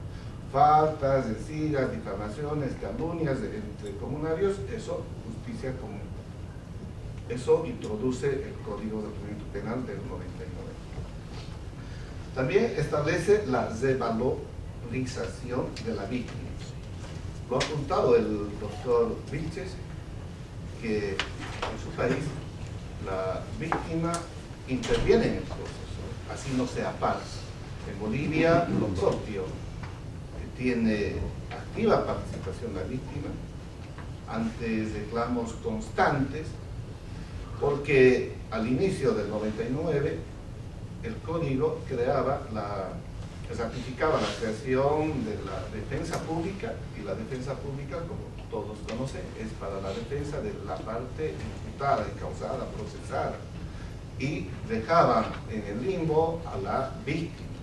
Y la víctima, aparte de ser víctima de un hecho sangriento, qué sé yo, que le afecte su dignidad, su propiedad, su vida, tenía que buscar recursos para contar un profesional abogado sentado. Y en cambio, entre comillas, el malhechor tenía abogado pagado por el Estado. Entonces el gobierno actual creó el Servicio Nacional de Defensa de la Víctima, SEDAVI, en todos los departamentos. Servicio Departamental de Atención a la Víctima. Entonces, de tal suerte, la víctima que no tiene honorarios, el Estado le impone. Ahora, gracias a Dios, puedo decir que mi país tiene recursos económicos de los hidrocarburos. Se ha creado también la defensa del adulto mayor, se ha creado la defensa legal integral de la mujer, de tal suerte la víctima está protegida, y eso hace hincapié el Código del 99. Pasamos con las medidas cautelares personales. Ratificar lo que dice nuestro, permítaseme llamarle amigo, doctor Neira, quien esta tarde tuve la satisfacción de escuchar una excelente conferencia. Puntualizar que en las medidas cautelares igual, el abogado tiene que, el fiscal tiene que cargar de 3 puntos: la autoría con probabilidad, el peligro in mora, el peligro de fuga, peligro de obstaculización, y si el delito es perseguible y con una previsión de una pena superior a 3 años, con la diferencia que Perú tiene la previsibilidad de la pena de 4 años. En Bolivia, 3 años ya es posible la detención preventiva.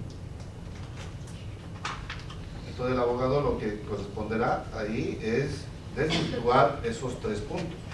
Uno, que no sea delito sancionado con 3 años, que no exista peligros o que no tenga la autoría con probabilidad. Los recursos, los mismos que los tienen todos los países. Tenemos la apelación, tenemos el recurso de casación que se introdujo en la casación, que vulnere alguna doctrina legal aplicable o que presente los precedentes contradictorios. Es decir, un caso análogo que un tribunal departamental o nacional, la Corte Suprema, haya fallado de distinta manera, copia legalizada del fallo, y eso presenta en sus recursos de apelación restringida, así también como en el recurso de casación. La judicialización de la ejecución. Se definen las atribuciones del antiguo juez de vigilancia, y hoy en día se llama un juez de ejecución penal, para resolver todos los incidentes propios del proceso penal de ejecución, de modo que las sanciones se cumplan dentro de los límites establecidos.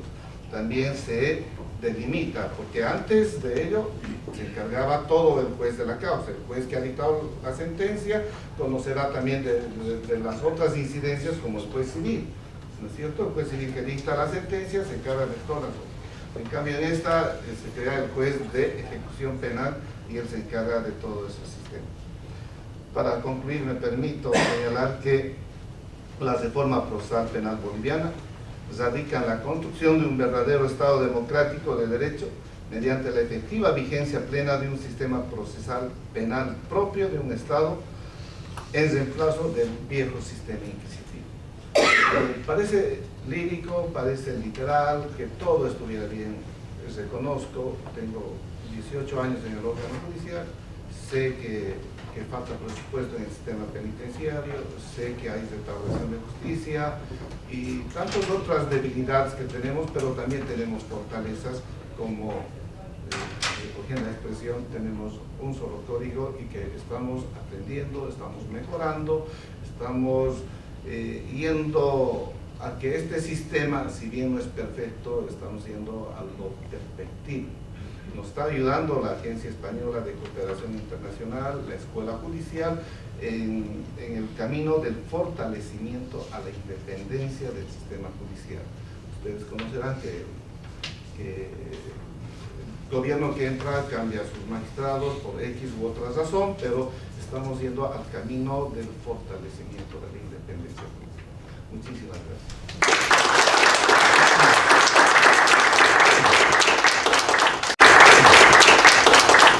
Bueno, muy bien, le toca el turno al último expositor. No sé si va a quedar tiempo para algunas preguntas al final.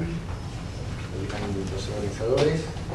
Es el doctor Jorge Jiménez Martín, es magistrado en lo penal y adolescencia de Huelva, es profesor titular de la Escuela Judicial, ha participado en concursos de la Escuela Judicial alemana, italiana, de Rumanía, de México, de Honduras, de El Salvador, en fin, mucha trayectoria en la formación de jueces, y es profesor de Derecho Constitucional de la Universidad de la Argentina. Le damos la palabra. ¿Cuánto tiempo tengo?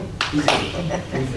Bueno, pues buenas tardes y gracias por la invitación, fundamentalmente al foro, a su presidente, y recojo el guante que gentilmente me lanza para cualquier tipo de colaboración que podamos ayudar. Gracias también a Iván por la invitación y a ustedes por estar aquí, sobre todo a quien me acompaña en esta mesa, que de verdad sí son maestros y he tenido la suerte de estar con ellos durante los últimos 4 meses, aprendiendo más de ellos que intentando enseñarles algo, ¿no? Porque ya han visto la calidad de sus ponencias. Lástima que la mayoría se marchan ahora y esto suena un poco a despedida. Bueno, yo seré muy rápido. Yo me quedé para el último por una señal de cortesía. Yo creo que ser de España y ser un foro de exposición de modelos procesales penales, yo creo que al residir en España, pues quizá el que más sobraba aquí era el modelo español, porque más o menos todos ustedes lo conocerán algo, ¿no? Entonces lo entendí como una gentileza hacia mi persona al invitarme a estar aquí. Era el único motivo. Ahora, escuchando sus ponencias, casi invoco el ejercicio del derecho a la última palabra antes de ser condenado por la sala después de la disertación de mi querido doctor, el profesor Neira, contra mis compañeros magistrados que se duermen en la sala. Entonces, me gusta esa posibilidad de ejercer el derecho a la última palabra. No sé si nos van a desahuciar cuando llegue la hora exacta de la sala, pero por darle una disculpa, siempre se ocurre invocar el proverbio japonés de que no hacen falta los ojos para escuchar, ¿no? Yo no conozco a nadie que escuche por los ojos, siempre escuchan por los oídos. Entonces, probablemente estarían pensando en esa teoría, en ese alegato que el abogado le estuviera informando a la sala. Pero quitando esa broma, no pretendo hacer ninguna exposición magistral, no pretendo explicar ningún sistema, no pretendo hacer nada más que hacer unas pequeñas reflexiones al hilo de la experiencia de un juez de lo penal, de un juez penalista, de un juez que ha estado en otro sistema, pues más que enseñando, formando, aprendiendo, ¿no? Y todo lo que diga aquí lo negaré aún en presencia de mi abogado, y aunque haya una cámara ahí grabando, que no sé si estará grabando o no, pero bueno. Saben del texto del que partimos, ¿no? Un texto, una ley de enjuiciamiento criminal del año 1882, o sea, titular, cómo España sigue aplicando una ley de Alonso Martínez. O sea, es un poco raro y extraño, y como en una cosa tan sensible como el proceso penal se sigue aplicando esa ley. Que ve esa ley, que antes estaba intentando buscarle aquí en el iPhone algún artículo de esos gloriosos que tiene, que no se entiende lo que dice, porque el lenguaje, basta coger cualquier artículo que queramos leer de esa ley para entender que es una ley de otro tiempo. Dice: el auxiliar o subalterno que incurriese en morosidad en el desempeño de las funciones que por este capítulo le correspondan o faltare alguna de las formalidades en el mismo establecidas, será corregido disciplinariamente por el juez o tribunal de quien dependa, con multa de 50 a 500 pesetas. La gente ya no sabe ni qué son las pesetas, ¿no? Y dice: ¿y esto cuánto es? Ya, es una ley que no tiene mucho sentido, y es una ley que se está cubriendo a parches. Es una ley, pues, que podemos decir lo que queramos, pero es una ley que no ha habido ninguna voluntad política de reformar. ¿Por qué? Porque el penal, pues, no vende, y el penal, pues, lo triste, por suerte o por desgracia, nuestros legisladores se pueden ver incursos en un procedimiento penal y tampoco hay mucho interés. La ley de enjuiciamiento civil da dinero, pues tiene más virtualidad que la ley de proceso penal, sin embargo hay en juego más derechos fundamentales que la ley de proceso civil. Ahora hay un proyecto, nuestro ministro querrá ser sucesor de Alonso Martínez y tiene un buen proyecto, bueno, discutible, con cosas buenas, cosas malas, depende de cómo lo leamos. Lo mismo lo leemos y en esta situación de crisis, de corrupción, decimos: ay, pillín, que quieres que esto vaya más rápido, ay, pillín, que quieres que no salgan los telediarios ninguna cosa, y que la presunción de inocencia, que no se puede dar ninguna información hasta que haya juicio. ¿Y qué llevamos haciendo desde el año 1882? Si vamos difundiendo a golpe de titular y vamos quebrantando principios. Entonces, es un poco así. Como juez de lo penal, ¿qué puedo decir de la ley de enjuiciamiento criminal? Pues que hay muchas cosas que me llaman la atención y que no entiendo. Aparte de leerla y no entenderla, no entiendo que un texto procesal pues se aplique en función de la opinión de un juez o en función de lo que vaya diciendo la jurisprudencia que es distinta en Cataluña a la que es en Almería, y al final pues sale el Tribunal Supremo y dice: he descubierto la luz, esto es así, se anula. Pues la última, que las comparecencias apudactas, no sé si lo saben, acuerdo del Pleno del 19 de diciembre, que las comparecencias apudactas se podrán abonar de la prisión preventiva. Pues genial, las comparecencias apudactas parece ser que la ratio es 10 días de ir a firmar al juzgado, un día de privación de libertad. Porque eso lo ha dicho el Supremo ahora y no viene de ningún sitio. Entonces, no se entiende esa inseguridad. No se entiende que no haya en la ley soluciones alternativas. O sea, no se entiende que todos los países de nuestro entorno fomenten la mediación, fomenten el principio de oportunidad, y aquí llevemos a todo el mundo a juicio. Llevemos a todo el mundo a juicio, y bueno, y hablo de lo que mi querido amigo habla de fiscal molestoso, que no era por él, obviamente era porque por su trayectoria fiscal decía, ¿y si el fiscal? Digo, aquí el fiscal al final molesta. ¿Por qué? Porque en vez de coadyuvar al final va poniendo trabas. Habría que hablar de la difícil relación fiscales-jueces. Una relación muy difícil que si sigue adelante el proyecto tendrá que cambiar. Tendrá que cambiar por la sencilla razón de que no hay fiscales suficientes para ser fiscales instructores. Y además está cambiando, porque la gente que ingresa a la escuela ya tiene un único proceso de formación. Y luego eligen si son jueces o fiscales. Pues eso tendrá que cambiar porque es el único sitio de Europa que hay esa separación. Si los pobres eligen jueces, 9 meses aquí a Barcelona que les den la tabarra y 6 meses de práctica. Si eligen fiscales, 3 meses en Madrid de fiesta y rápidamente a claro, eso lo puede preguntar a cualquiera. Al final, ¿qué pasa? Yo me quedo con el juez que tiene 15 meses de formación de funcionario en práctica y tiene una formación más sólida, y si no, pregúntenle al fiscal que empieza, que al final le dice, yo, aquí hay que acusar, y si además con las directrices que había y que corren, hay que acusar, porque si yo retiro una acusación, porque no lo veo muy claro, tengo que hacer un informe al fiscal general del Estado. Y yo no estoy para hacer informes, que bastante me pagan poco, como para estar aquí. Así que acuso, y le digo al juez por debajillo, acuso, haz lo que quiera. Porque pero yo no he retirado la acusación, es lo que hacen, ¿no? O hacen eso tan bonito que a veces los letrados no lo saben, es decir, tiene usted la palabra, dice, para conclusiones, la elevo definitiva. Claro, la cara del acusado, en el momento en que el fiscal dice, la eleva definitiva será este hombre, con perdón, capullo, si ha dicho el testigo que yo no era. Y el fiscal me está pidiendo que le den expresión. Pero ¿cómo es posible esto? Claro, el acusado se queda diciendo que le esté garante de la legalidad. O sea, me está acusando y ha dicho el hombre que no era yo. Claro, el abogado del contrario dice que no será su señoría capaz de condenar después de que dice no. Y ya el momento clave es cuando el fiscal dice, ¿tiene la palabra para el juez para informe, señor fiscal? Reproduzco por vía de informe. Claro, reproduzco por vía de informe es una muletilla que le dice al juez de decir, absuelve porque yo no te la voy a recurrir. Claro, pero el litigante que se ha preparado su caso, se ha preparado su caso y se ha preparado su caso 3 veces, pues dice, a ver si este juez me lo condena. O sea, porque, yo qué sé, como luego se van a tomar café el fiscal y el juez, pues lo mismo, esto de tal y entonces, no puede ser así, no puede ser así. Luego una parodia, pero una parodia que cuando uno está como abogado, como está como juez, dice, pero ¿cómo no le dice a este hombre que se retira la acusación? Yo le he dicho aquí una sentencia absolutoria, se da el hombre tan feliz a su casa. ¿Por qué? Porque tengo que informar, porque no se puede retirar. ¿Por qué? Porque estamos reformando a cañonazo. Aquí, medio de comunicación, venga, reforma del Código Penal. ¡Pum! A prisión más gente. Venga, más pena. Y estamos tipificando y llenando las prisiones de cosas que no debería ser. Y no hay ni principio de oportunidad ni soluciones alternativas. Genial que el proyecto las contemple. Vamos a ver cómo las contempla. Vamos, el legislador legisla, acuérdense de la reforma de la seguridad vial, aquí todo el mundo, venga, pum, pam, pim, claro, el juzgado de lo penal, hasta arriba ejecutando condena, que si es conducción sin permiso una vez, le ponemos multa, que si es otra vez, como ha sido más malillo, la multa más grande, y si es la tercera vez, ya a prisión. Entonces están metiendo a gente a prisión para cumplir 3 meses, 4 meses, y gente normal, o sea, gente, o sea, que desde el punto de vista de la reinserción no tiene ningún sentido. Por ahí, fatal. ¿Qué me dicen ya de los juicios rápidos?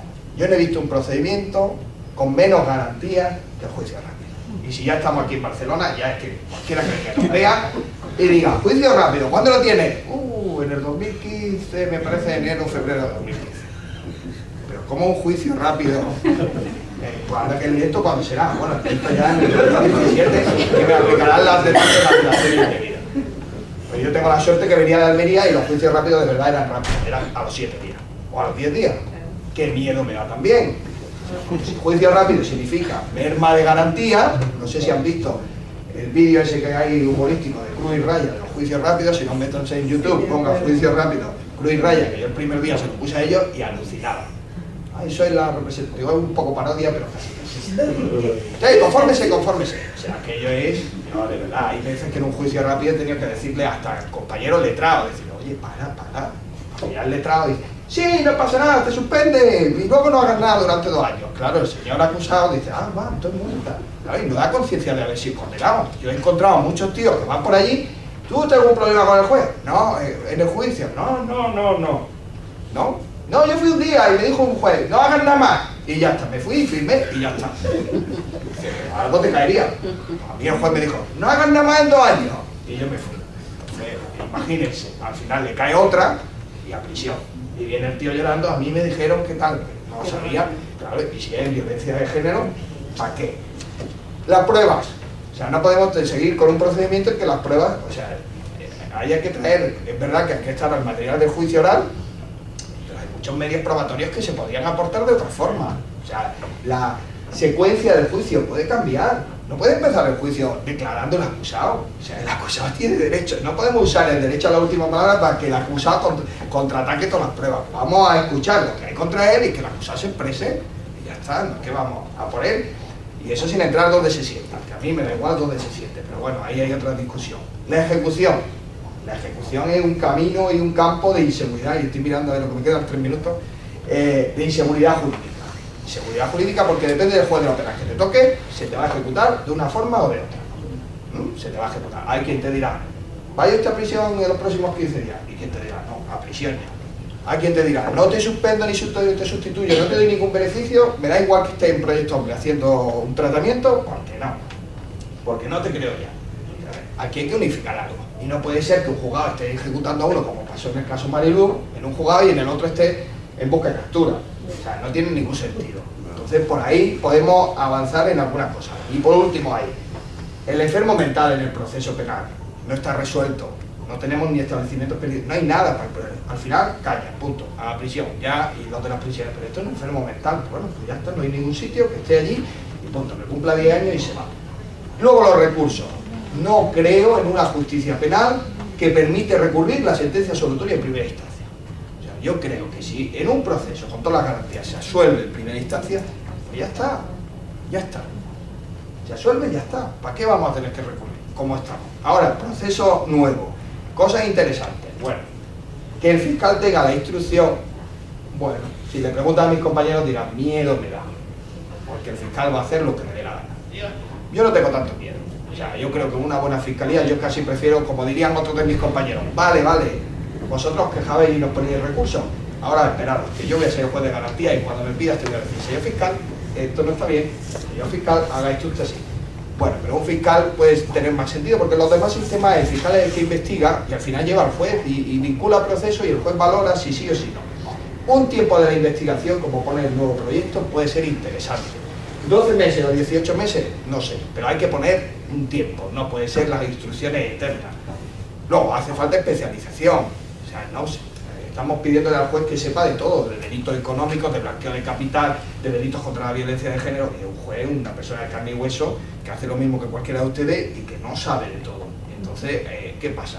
Que además eso junta con un problema de planta judicial. Si un juez de recién entrada le cae un caso de corrupción, que sé, como puede estar en Reus o en cualquier sitio, es que está colapsado, no da a más, no tiene esa formación.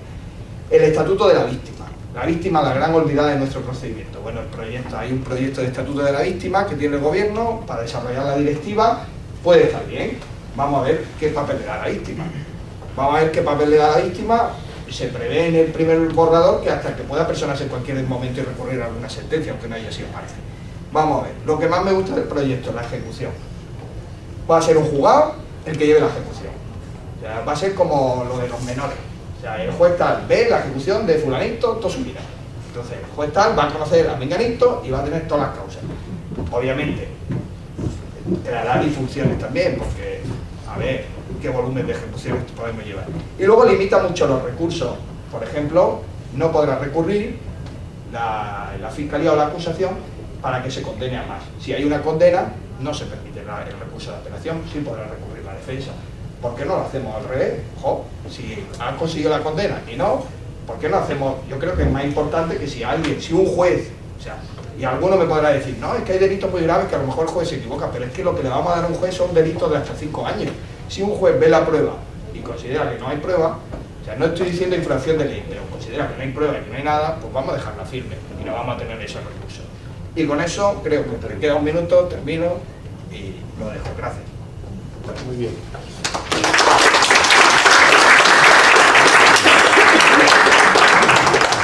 El tiempo creo que nos deja más va a dejar margen para que haya preguntas finales.